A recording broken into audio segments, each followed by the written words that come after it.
Welcome again to Joe Stunner Boxing.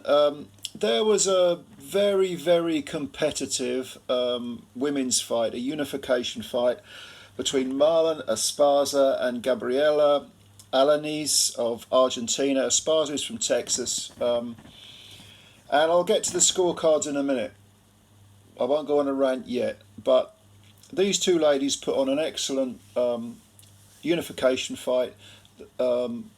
Esparza came in as the WBA and WBC flyweight champ, and Alaniz, she held the WBO title. Now, from the word go, I mean, these two ladies locked horns from the opening second, and Alaniz, I hadn't seen much of her before, to be honest with you.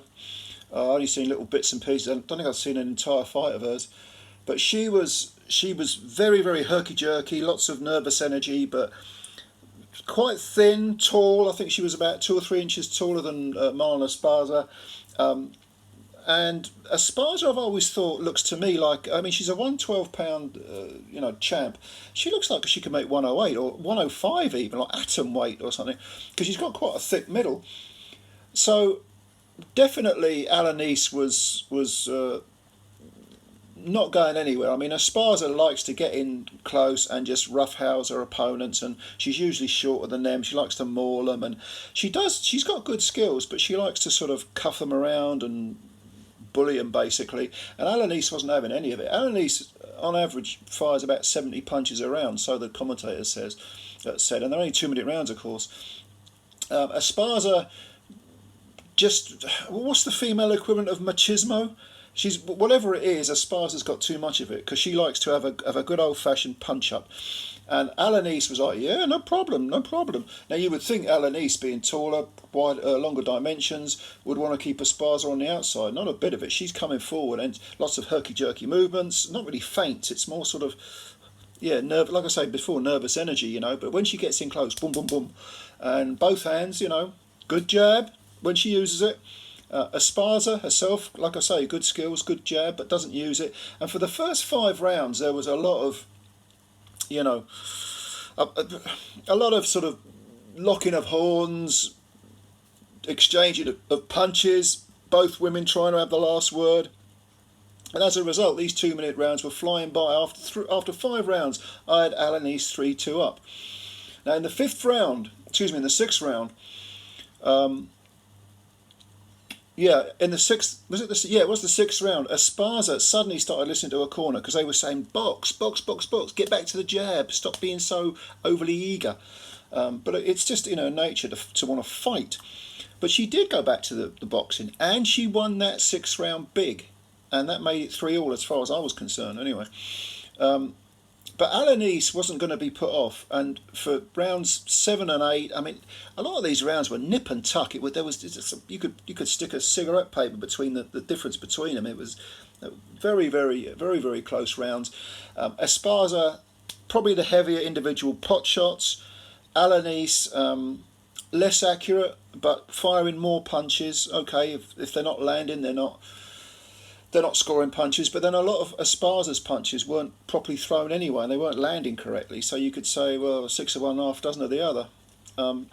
There was a cut over Esparza's, not over, actually, to the side of her left eye, which I think spurred on Alaniz. I think it was the 7th round. She came out really banging. I mean, these women. Alaniz goes by the name of Chucky or El Chucky or something. Chucky, the little doll from the horror films, and she had a little Chucky in her corner and everything. Very proud Argentinian woman, dressed in Boca Juniors attire, and this was her first time out of Argentina, and she impressed a lot. But don't forget, Esparza's from Texas, and this was in Texas, and I thought at the end of the fight I had it, I think 96-94 for Alaniz, but I didn't say that with any great confidence. If you'd said a draw, which one of the judges did, and they did 95-95, no problem. Even if you give it to Esparza by a point or two, I thought, no problem. But what I do object to is when one judge gives it 99-91 to Esparza.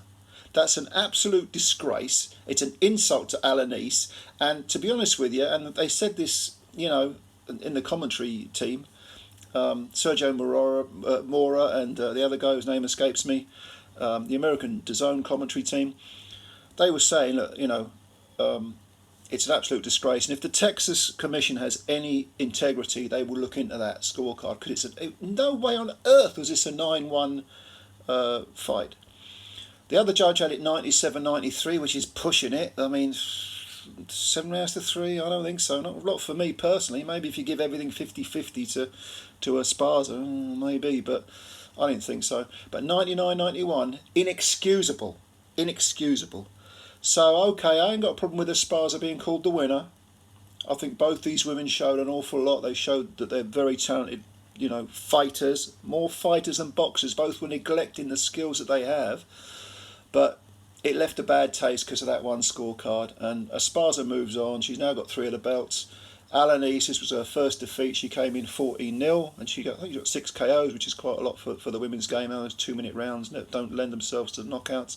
Esparza, 13-1. Only got 1 knockout though. And if she gets cards like that, she'll never lose another fight in her life. But such is the way of the world. I mean, go and have a look at it. It's on DAZN. It was an entertaining fight, a really entertaining fight. Those 2-minute rounds zip by, but make no mistake about it, this was worth watching.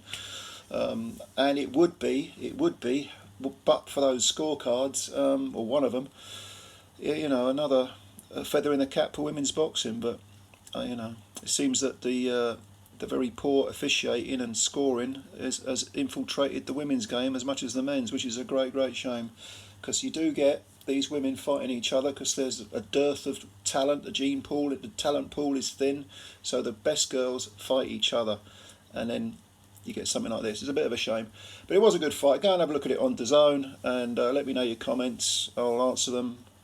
Thanks for your time as always. Subscribe to the channel if you're new, hit the like button, and yeah, appreciate it. Bye bye for now.